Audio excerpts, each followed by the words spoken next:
If you're a mid to senior level engineer who's transitioned into management, either as a tech lead or an engineering manager, and you've been at it for a while to where it feels like, you're no longer scrambling to prove yourself, your team is running smoothly, you've navigated high stakes situations like sub zeros, tough performance conversations, and the different challenges that come with leadership.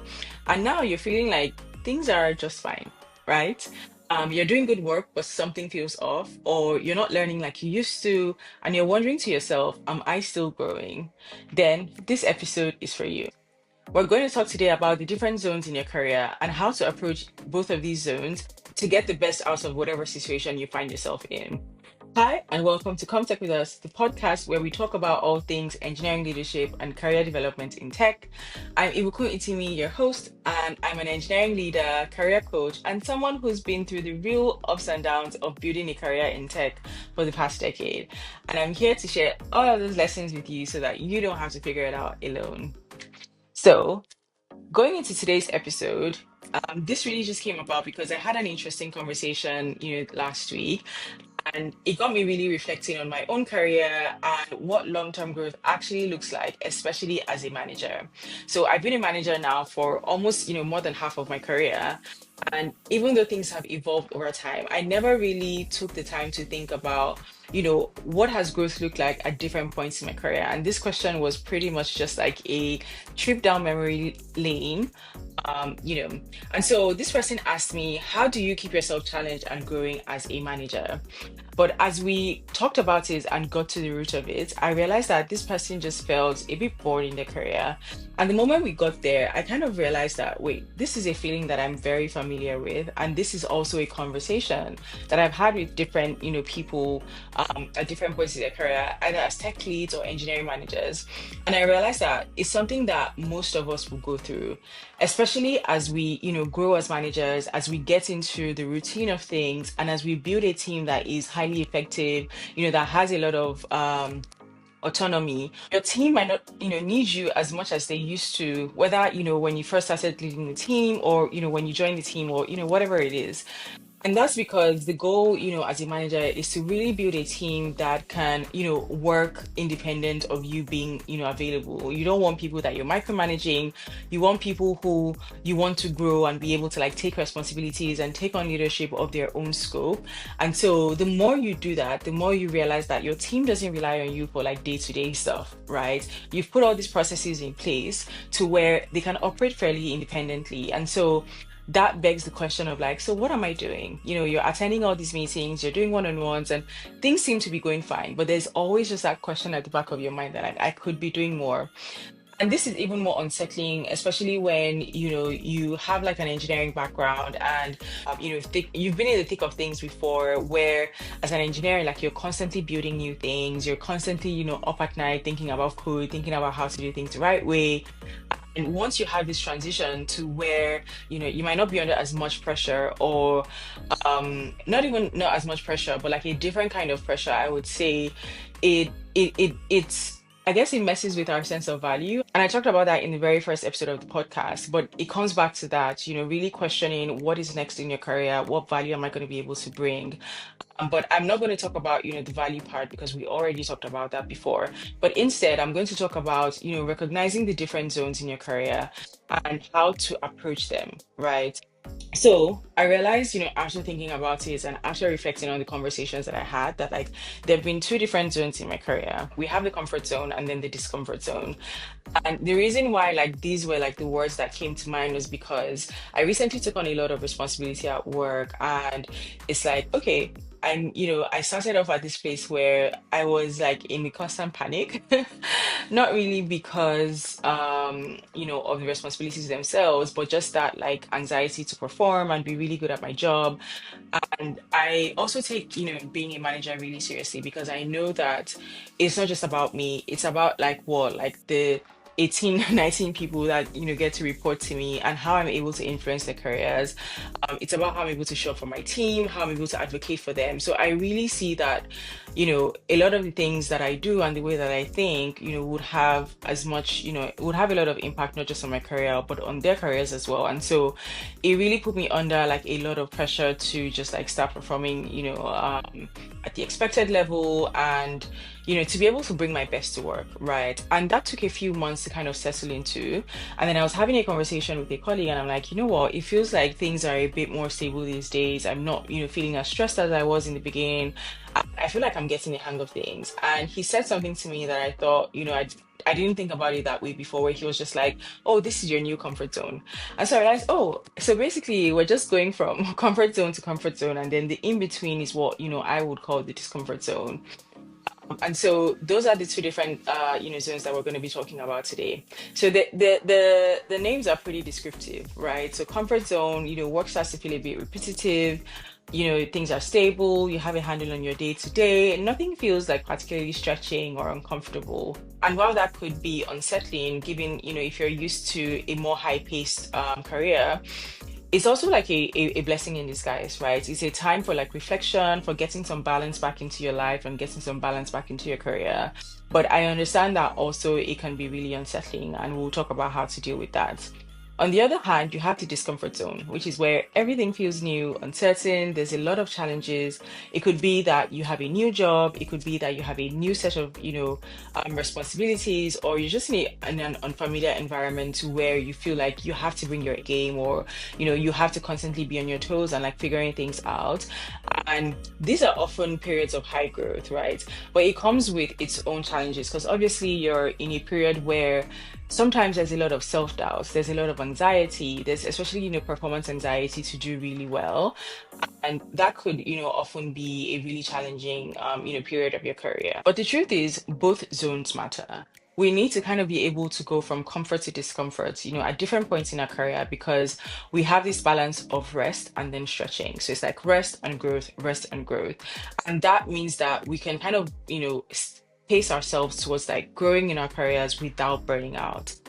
And, I kind of reflected on my own career and some of the, discomforts moments that I've had, whether that was like becoming one of the most tenured persons, on my team very early in my career, meaning that I had to step into technical and leadership of, responsibilities very early on, or joining a startup and just like figuring out, observability at the startup, and being so into it, I was like, I'm going to push this, even though this is something that's new to me, but I'm just, really interested in. Whether that was like moving across countries and industries, adjusting to new environments, new people, new ways of working, new expectations, especially because I've done that, several times in a short period of time in my career. Or transitioning from primarily working with observability teams to now working with more, you know, foundational infrastructure like teams, so like storage, compute, networking, and knowing that this is a whole new area for me to learn. I've had these like different, discomfort periods at different, times in my career. So like this is pretty much throughout from starting my career as a junior engineer to now, being an engineering manager. And even though these were like really challenging situations, they really were transformative for me, in different ways, either in building up more of my technical skills or building more of my leadership skills. And so, even though in the moment, like they felt very high intensity, it was, there are times that I look back on and I'm like, okay, you know what, this, kind of worked out for the best.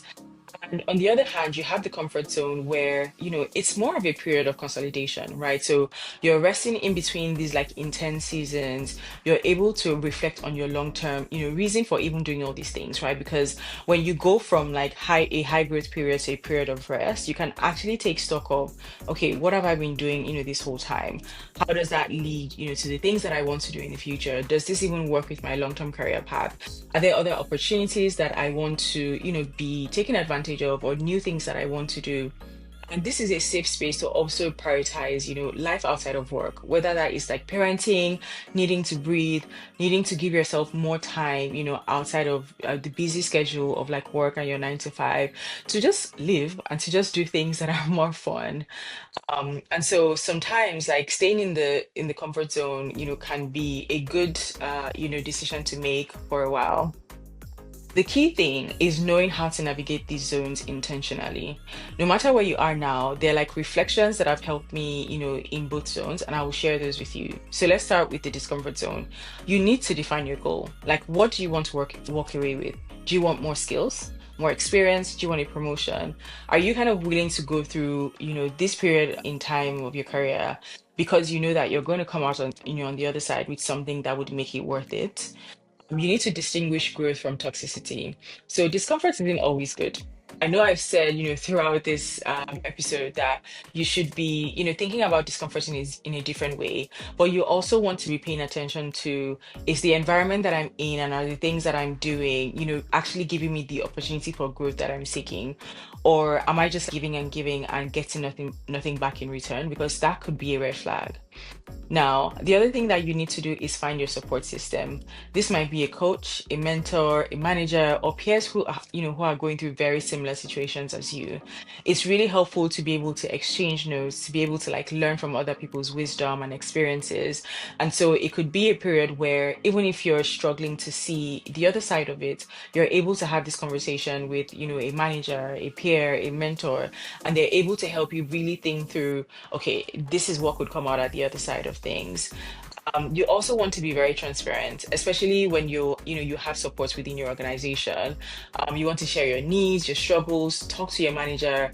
You'll be surprised like how much clarity you can get. You'll be surprised how much of a similar transition that they've been on, a similar journey that they've been on, to where they can share their wisdom with you, to where they can share their experiences with you. And sometimes you would even be surprised to see that like they have similar challenges that you both of you can actually like talk about and learn from, because no one is a master of everything. We're all still learning through our careers, and we also happen to learn certain things or certain concepts, or go through certain challenges at different points in our career. So you might even be surprised to find that someone who you look up to might be in a similar situation, to where both of you can actually have candid conversations about what's going on and how best to support each other. Now, in the comfort zone, this is where you use the quiet for clarity. Reflect on whether you're still on the right path, because when you're in this period of intense growth, sometimes it's so difficult to like heads up and actually see where you're going, because it's just like, I just need to survive this. I just need to kind of go through this period and come out at the other end of it. And so when you get into that comfort zone, it's really the opportunity to think about, am I actually on the right path? Am I really seeing the growth that I want to see? Did I get what I wanted to get out of all the discomfort and out of all the growing and challenges? This is also a good time to look outside of your immediate purview to see what other opportunities can I take advantage of. Especially being a manager, once your team is in that state where things are feeling a bit calm within your team, it could actually be an opportunity to say, oh hey, should I look at other teams? Where can I make more impact? Where can I add value? Are there things even outside of just like work or 9 to 5 core responsibilities that you can do? So one of the things that I have done, for example, is work with other leaders and other people within our group to build up our diverse genders group within infrastructure. And so that kind of provides me an opportunity to like give support to other people, other women and other like minority genders across the infrastructure organization. And the reason why I'm able to do this, or why I was able to do this, was because once my team started getting settled after I joined, I started looking for these opportunities to give back and to contribute in ways that I felt would be personally fulfilling to me. So it wasn't just about, oh, I'm going to find, the next team to lead, or I'm going to find, the next huge projects. It was also, what are other areas of my career where I could be doing things that are more fulfilling, or that are, very fulfilling. And that was something, luckily that came up and I was able to contribute to. And so it's an opportunity to really look not just within your own team or your immediate purview or even your immediate skills. It's like, okay, are there other things that I could be doing in the organization, outside the organization, that would give me more personal fulfillment, in my career? Now, this is also a time to like shift priorities if you need to. I've had, periods of time where I've more so just said, what, I want to kind of be in this comfort zone because I'm moving countries and I need to settle down, or, I just had a baby, so I'm not going to, work really hard towards a promotion, but I'm just going to keep, doing things and hoping to, exceed expectations without necessarily having the extra responsibilities that come with a promotion. So there are times where, you actually, can come to the conclusion that, you know what, this, next period of my career doesn't necessarily need to be a high growth period. It can be a time where I'm more relaxed and I can have like, a more balanced life and not have this like huge target that I'm working towards. And one thing that I will also say is like, don't rush, to take the next big leap. Like rest is reproductive too. So use this time to just like prepare mentally and emotionally for what is next. Your growth won't always be linear. It wouldn't always be, one promotion after the other. I, heard something recently that I thought was really profound, where someone was like, you only get a handful of, promotions in your career.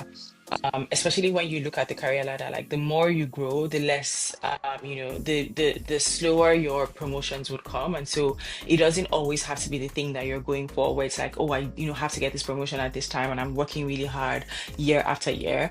There could be times, in between where it's more of, you're just like being more stable and meeting expectations, hopefully exceeding expectations at the level that you're at without necessarily having, extra pressure of like growth or extra pressure of promotions. So to kind of, start to come to a conclusion for this. So for yourself, I think the question you need to ask is, what zone am I in currently? If you're in the comfort zone, you need to ask yourself, what do I want from this period? Am I using this to recharge or reevaluate? Do I feel ready for the next challenge, or do I need to wait in this zone a bit longer? And if you find yourself in the discomfort zone, you need to ask yourself, what am I learning? Who is supporting me? And what would make this season feel meaningful and not just hard? But whatever zone you're in, the goal isn't just to move through it, is to really think about, the intention behind the zone and the things that you want to be able to come out on the other side with, so that when you actually do, you feel like, okay, this was worth it. If it was a discomfort zone, you can see the growth and you can see the learnings and be grateful for that. And if it was the, comfort zone, you can also come out on the other side feeling refreshed and feeling like, okay, I'm ready to take on the next challenge. And so it's really more about like intentionality than anything. Yeah, so I hope this was really helpful. I really just wanted to share my thoughts on reflecting on the question that I got last week, because I thought, what, this is sometimes it's not a conversation that I've seen happen a lot, especially amongst like leaders and managers. And the truth is that we would often find ourselves in this situation, and how we go about it could be really career defining. But yeah, thank you so much for listening and for tuning into this episode, especially if you made it to this point on the show. If you really, if this resonated with you or you love the show, leave a comment. Let me know what zone you're in. Let me know what you're looking to get from it, and also share with somebody who you think might really benefit from this. And don't forget to follow us on, all of our social media. We'll have all the links in the description of the show. And until next time, take care of yourself, honor your season, and remember that growth doesn't always look like hustle. Sometimes it looks like rest.